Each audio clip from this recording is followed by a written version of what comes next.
guys, it's Jessica, and today I'm going to talk about my May favorites, the best and the worst. I've got a couple. I've got a meh product, a high-end product that I was like, ugh. And then a ton of loves, and actually a lot of these are drugstore. I'm excited. All of the, I'm looking down at these and I'm like, oh my gosh, so many of these I've loved forever. I don't think I did an April best and worst, so some of these have been piling up. So I will link and list prices for everything down below if you're curious about any of the things I talk about, and I hope you'll subscribe, and let's go ahead and get into the video. So let's start with the product I wasn't impressed with. I feel like I usually save the worst, but let's talk about it. Let's start on a negative note. This is from the MAC limited edition collection. I'll put on the screen what it's called. I have no idea. They very rarely send me PR, and when they do, I always get excited to try some of the stuff. Well, I've been trying some of the lipsticks, and those are nice. You guys know my feelings on MAC lipsticks, though. I just feel like they're a little drying for what they are. But I do have some in my collection that I do love, so it's not like I just hate all MAC lipsticks. And they sent some other stuff, some single eyeshadows I'm really liking, but these are their like bronzing powders from the line. So both of them are just kind of crummy, and let me explain why. So this one's their bronzing powder in Baiana bronze. I'm not sure that I said that right. And it's a nice kind of gray toned bronzer. I got so excited when I opened this. And then the other one in the collection is their extra dimension bronzing powder in golden rinse. And this is a lot more kind of warm toned with a little bit of shimmer almost in it. Here's the problem. I can't find a way to apply these where they don't look kind of patchy, both of them. And so the way I've been using them is as eyeshadow. I've been using them as crease colors, and both of them are gorgeous because they'll pick up enough with a small brush that it can look like a nice wash of bronze on your eyes. But beyond that, I've tried denser brushes, looser, you know, less dense brushes. I don't know what it is. Like swatching, you can't swatch, which whatever. Again, as I always say, swatches only tell part of the story because some things will swatch beautifully and look crazy and vice versa. This one swatches a little better. This is the golden rinse one. But like I said, I just can't get them to look good on my skin. And I feel like these are decent colors for someone my skin tone, so there's no reason why they wouldn't look good. I don't know. Like I've tried this one as a contour, this one as a bronzer. I've even tried this bronzer kind of more as a blush. I can't get them to look nice on my skin. So for that reason, I'm out. All right, let's dig into some of my faves. What's on my lips? It is these highly raved about these days, these L'Oreal Riche Shine lip products. Oh my gosh. Okay, so they had sent me the whole thing. And me feeling overwhelmed and always wanting to curate my collection, I got rid of literally like all but like two. Maybe all but one.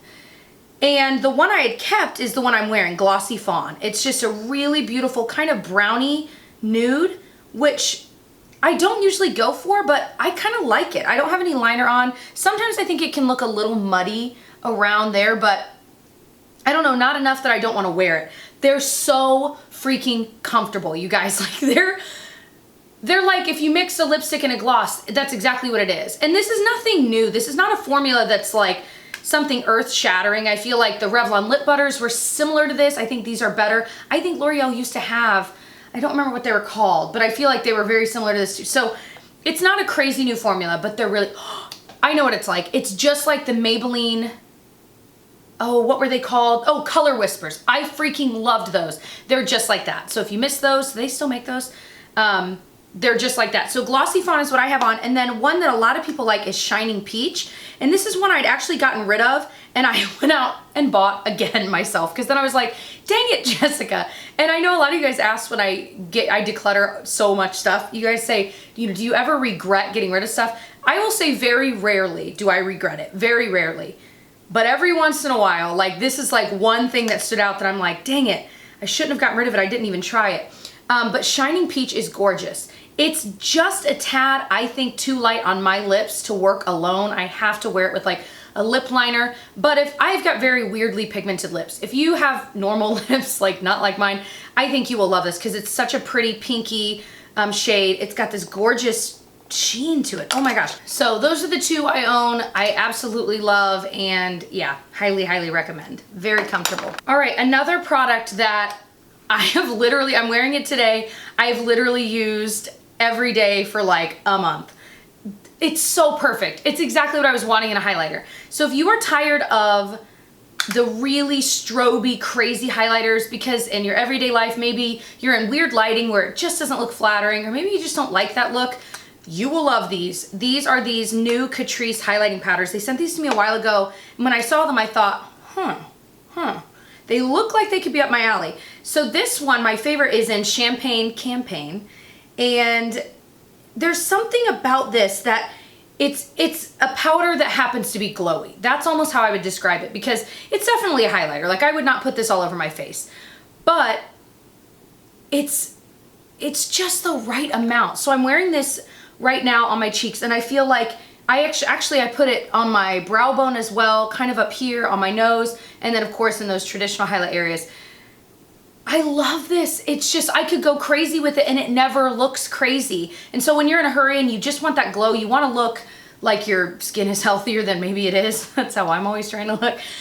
This is the answer, because I can just go ape with this and it looks so nice. The other shade they have that I haven't used as much, it's a little bit more pinky toned, is Mary Cherry Blossom. And this one has like a honeycomb pattern on it. They have cute patterns. It's still, I mean, it's totally wearable for me. This is not like something I wouldn't wear. I'm just drawn to this more beigey yellow tone. But this one has a little bit more of a pure, almost not white, but kind of pinkish white tone to it.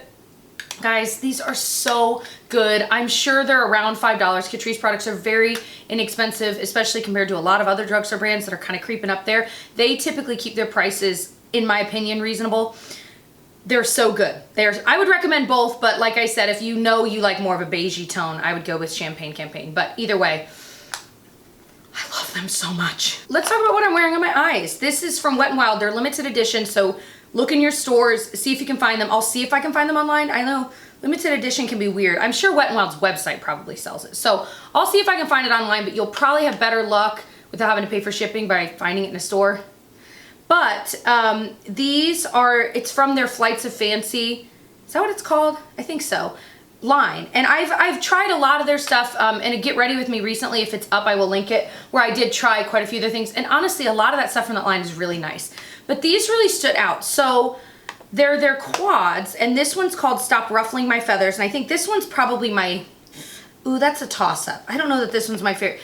Both of these are really good. So this one, Stop Ruffling My Feathers. It's got a transition shade there. I've like worn off most of the lettering. This shade here is really pretty, but you have to have the right brush to actually get it on your eyelid. You can do it wet. I mean, look how freaking pretty that is though, once you get it on. But like, I try to put it on with my finger, and unless I have a really sticky primer, it's not going on. So that's something to kind of keep in mind. But all of the shades, the shimmers are freaking gorgeous. They're ridiculous. Wet n Wild always, they're so good. But this one I think might be my favorite, and this is what I'm wearing mostly on my lids today, or on my eyes. This one's called Flock Party. And again, it's got a transition shade here that is awesome if you're my skin tone. It's so easy to use. It's kind of orangey, but it fades perfectly where everything looks really like you know what you're doing. You know what I'm saying? So if you've been looking for one like that, that's a great one.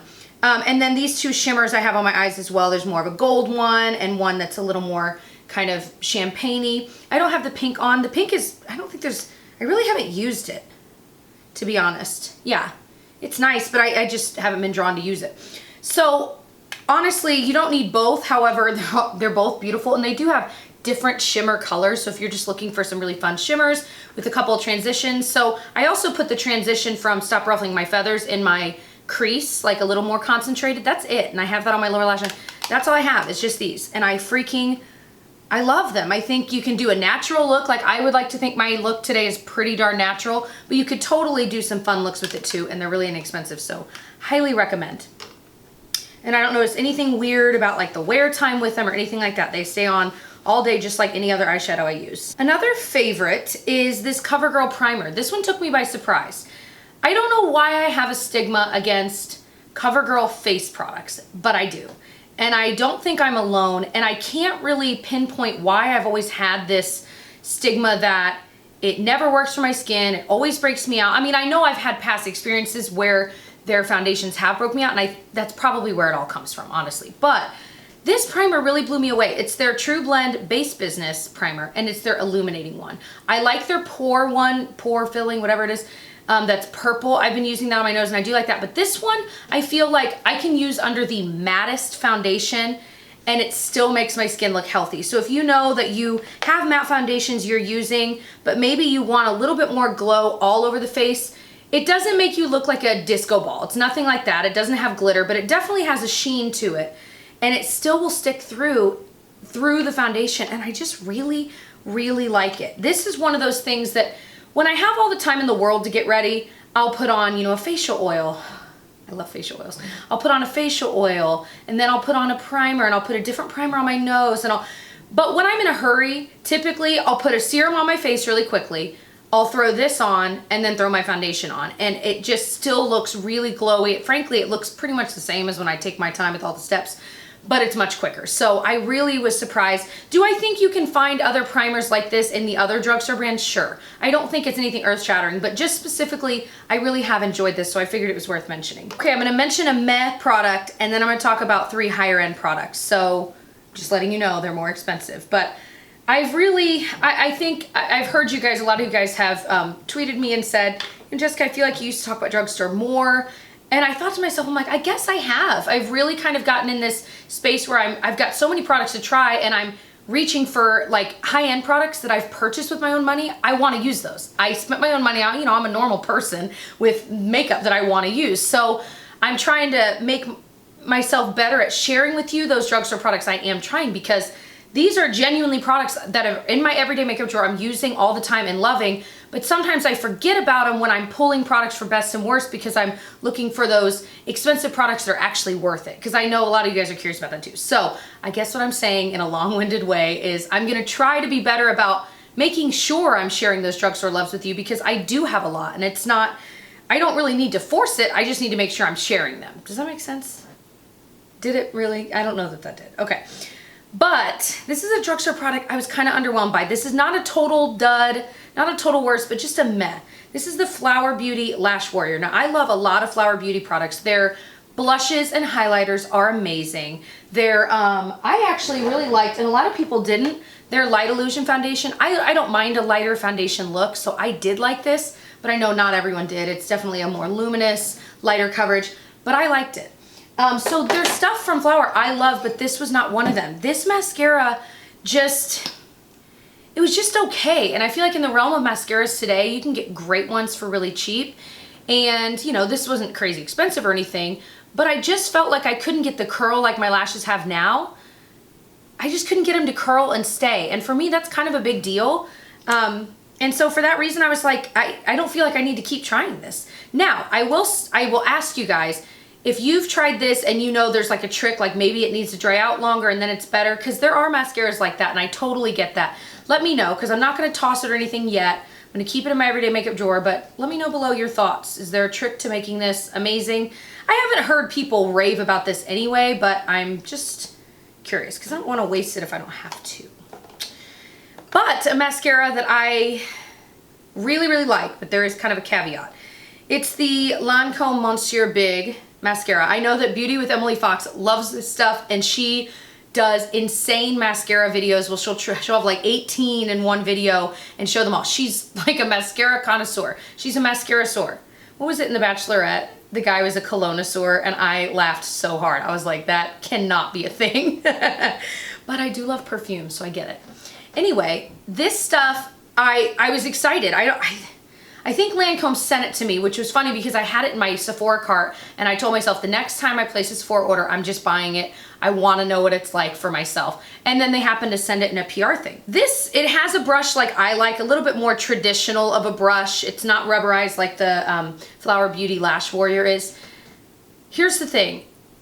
If you are really good at putting on mascara, you will love this. If you are like a beginner, I think it's hard to work with only because it can clump really, really easily. So I'll still find myself, I've been doing mascara for years and years and years, and I feel like I'll still find myself needing to comb through it with a lash comb really quickly before it dries.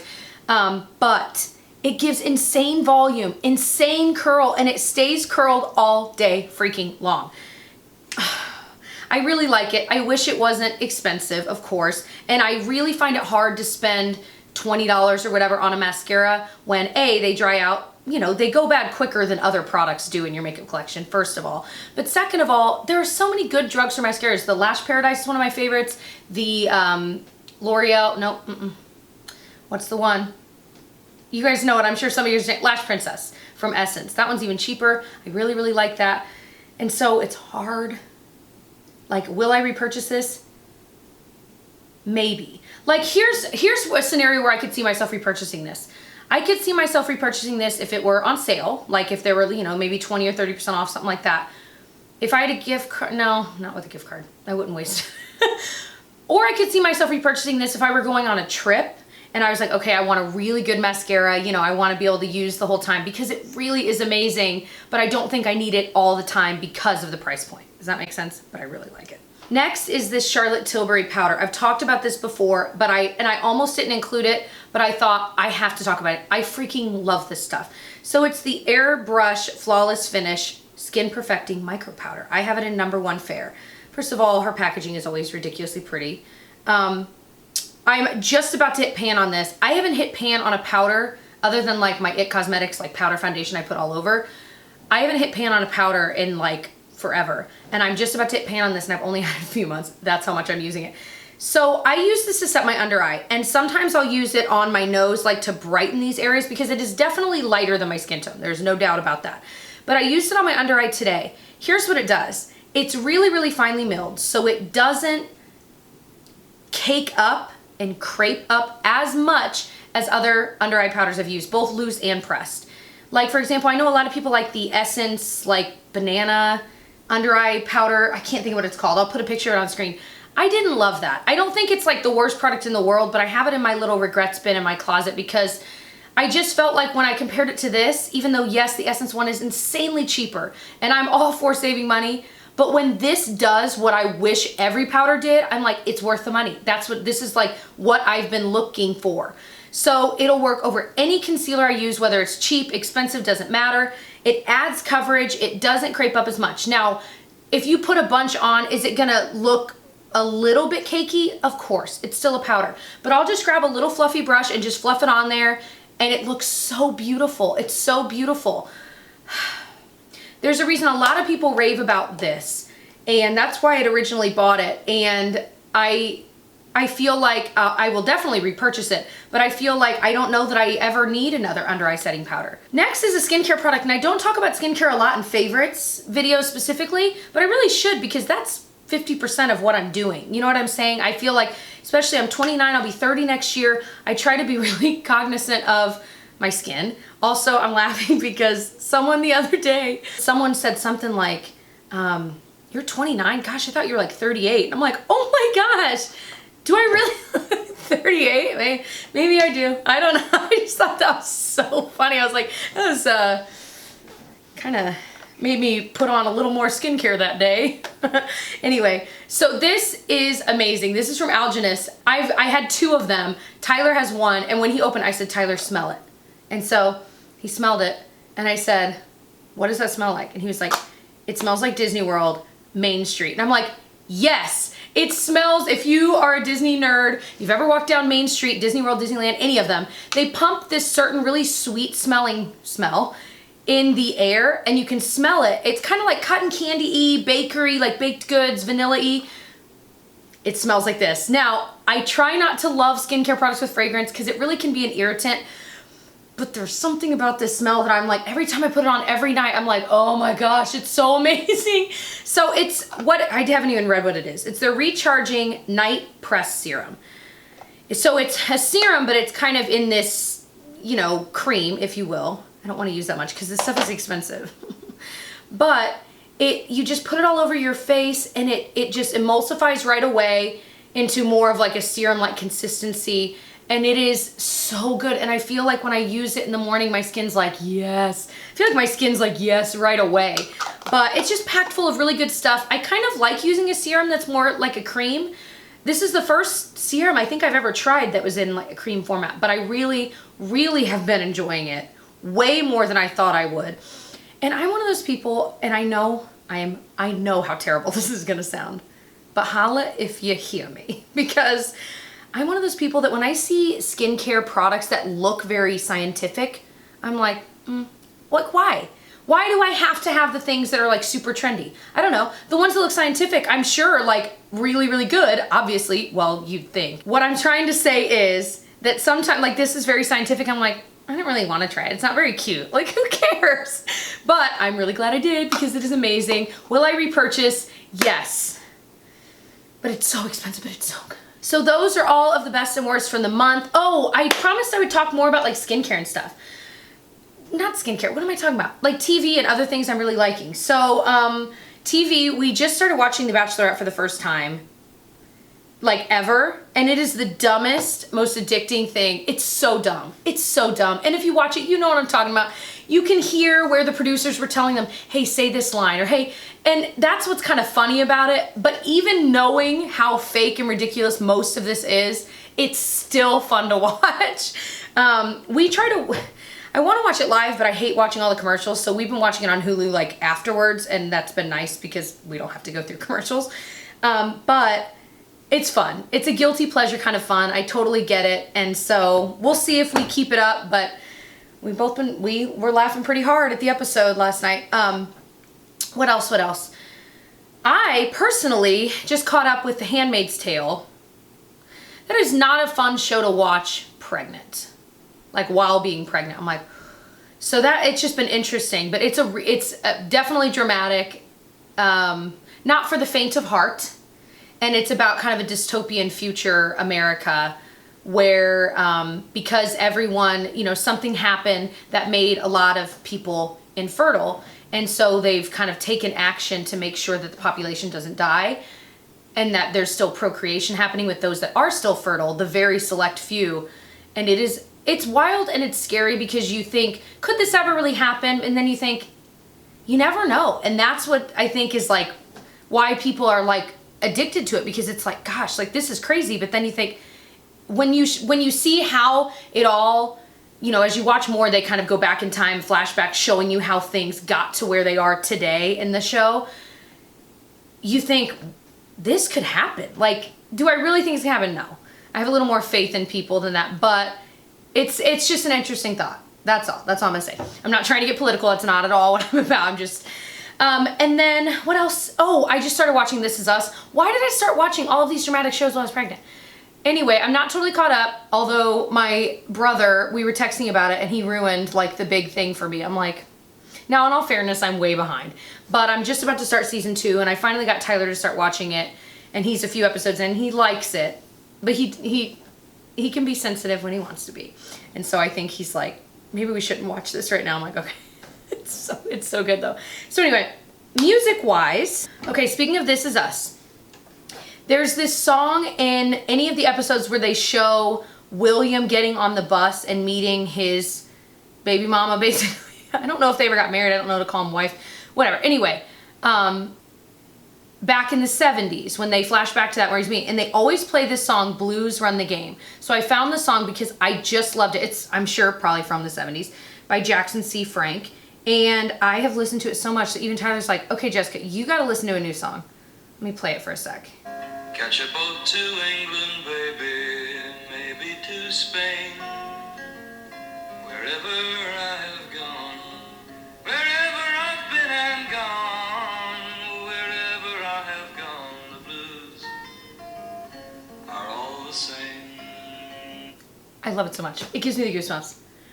I think it gives me the goosebumps less because of the song, more because I can picture what's happening in the show when they're doing that and how, oh my gosh, don't stop, Jess, because I could talk about that all day. I'm gonna stop. I really like that song. So that's just a song that's been like on repeat, much to Tyler's dismay. And he actually likes songs from the 70s more than I do, but that song, there's something about it that just like sticks in my craw in a good way. Anyway, so I think that's enough. Jessica, you can stop talking for a little bit. But I hope you enjoyed. I hope you subscribe if you did. Definitely check out my last best and worst from the last month. It might have been March, but my feelings are still the same. If you're kind of interested in this style of video, I will link my March one down below. Otherwise, I'll see you guys in my next one. Bye.